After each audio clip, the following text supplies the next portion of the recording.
আসসালামু আলাইকুম সবাইকে নিউ ব্লগে সবাইকে স্বাগতম। নতুন একটা ব্লগ শুরু করলাম। বিক্রমপুর গিয়েছিলাম, বাসায় পৌঁছাইছি, সেটা নিয়ে আজকের ভিডিও ব্লগ। আশা করি সবার কাছে অনেক ভালো লাগবে।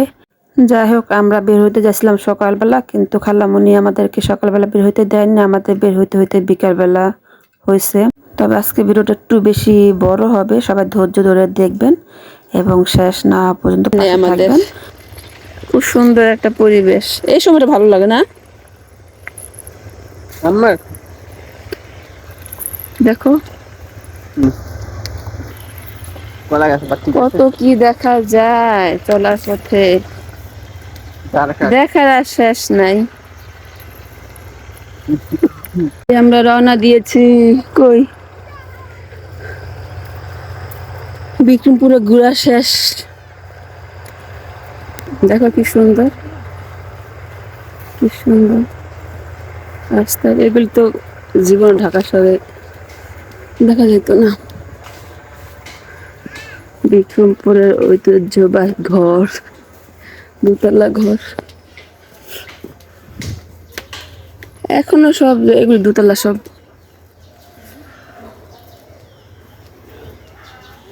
আমার যে গরম লাগতেছে, আর রুমাপা বলেন কি দেশি মুরগি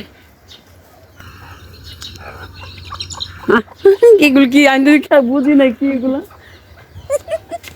ও নিজে ভয় পাইছে।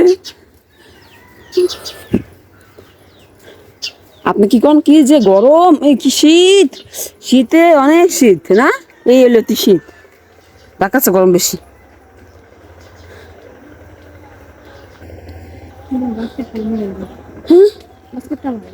এই বাড়িটা অনেক সুন্দর,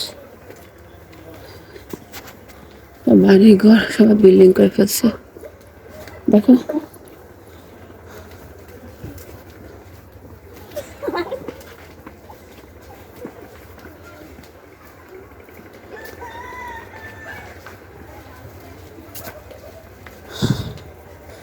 বিড়ালের বাস্কেট, গেট দিছে বাড়ির।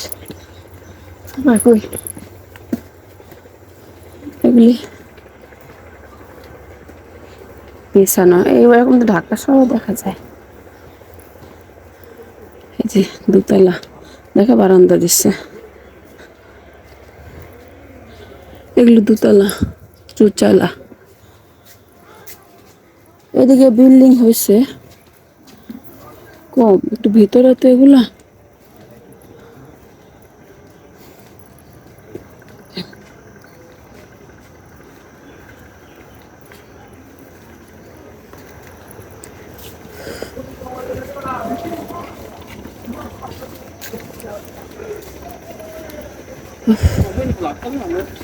গেছে গা আগে আগে,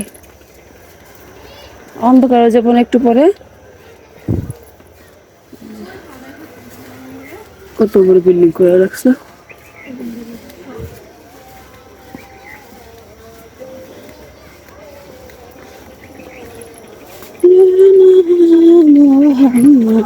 মনে মনে করবো ভূমিকম্প হইতেছে কি এত।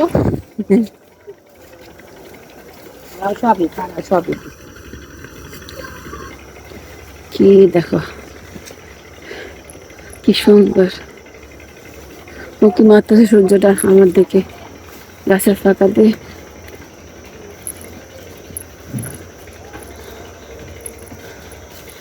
আমার খাওয়ার ইচ্ছে ছিল না একদম আদিতা, বুঝছো, খাওয়ার কারণটা না, আবার খালাম মা বা বউরা ভাবি রান্না করছে, মন খারাপ হয়ে এই জন্য। খালি করতেছিল মাছ কম, পালা মাছ, পালা মুরগি। পালা মুরগি হইলে কি হবে, আমরা তো ওরকম খাইতে পারি না, এগুলো বোঝামো করে। আমি তো খাইতাম না, গুরু আমি তো খা এত খাওয়া যায় না, কে এত খাওয়া যায় না। দেখো এখনো, হ্যাঁ দেখো এখনো কি সুন্দর, এখনো কি সুন্দর, কি বয়স।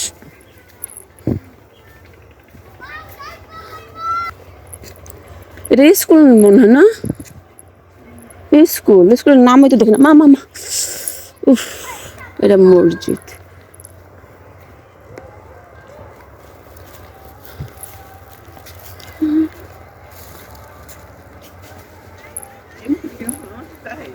তুলা পূজা মসজিদ।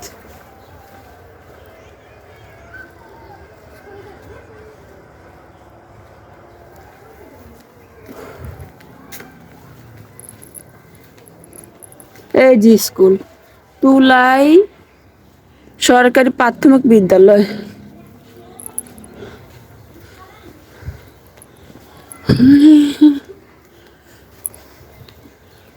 এত ক্লান্ত লাগতেছে আমার কাছে। এটা কবরস্থান, এটা কবরস্থান। দেখো কি সুন্দর। আমরা এদিকে আসতে কালকে, কিন্তু আমি চিনি নাই না, কালকে আমরা চিনতে পারি না, এখানে আসতেছিলাম আমরা। সুন্দর জায়গাগুলো, অনেক সুন্দর। এদিকে আসতে সুন্দর সুন্দর কি করা যেত না, কিন্তু আমরা তো কালকে রাস্তায় খুঁজে পাই নাই।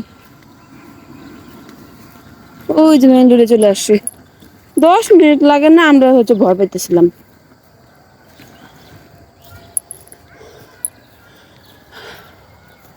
আমার তো দিলা ব্যাগটা। এই যে কত সুন্দর, সুন্দর সুন্দর বিল্ডিং এর দিকে হয়েছে। গাছটা অনেক সুন্দর লাগছে। কোনো গাছ না, এখানে একটা শুধু গাছ। দেখো বিল্ডিং, দেখো কি সুন্দর বাড়ি করে রাখছে এখানে।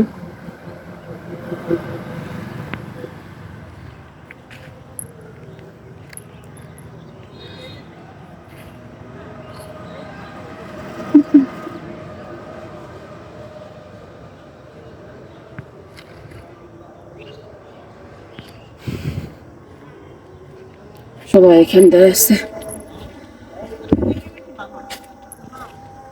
এত বেশি ক্লান্ত লাগতেছে, অনেক বেশি হাঁপাই গেছে হাঁটতে হাঁটতে।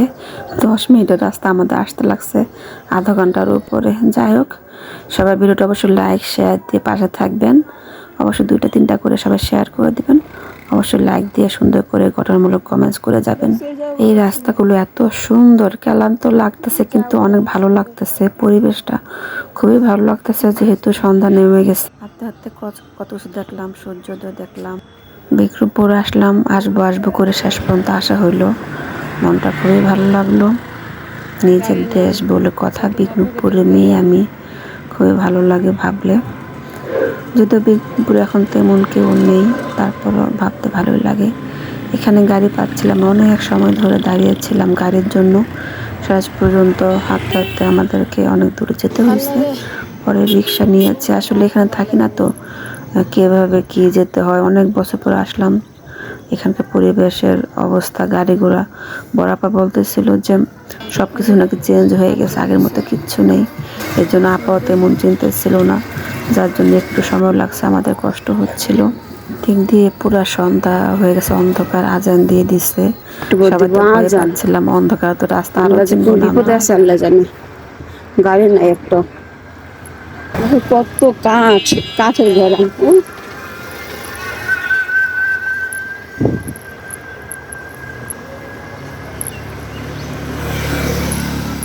সব আলু ক্ষেত। ফাইনালি ইলিশ বাস পেয়ে গেলাম, সিএনজি তো পেলামই না। যাই হোক, আল্লাহর নাম নিয়ে বসলাম। সবাই আমাদের জন্য দোয়া করবেন। এই ছিল আজকে ভিডিও ব্লগ। সবাই ভালো থাকবেন।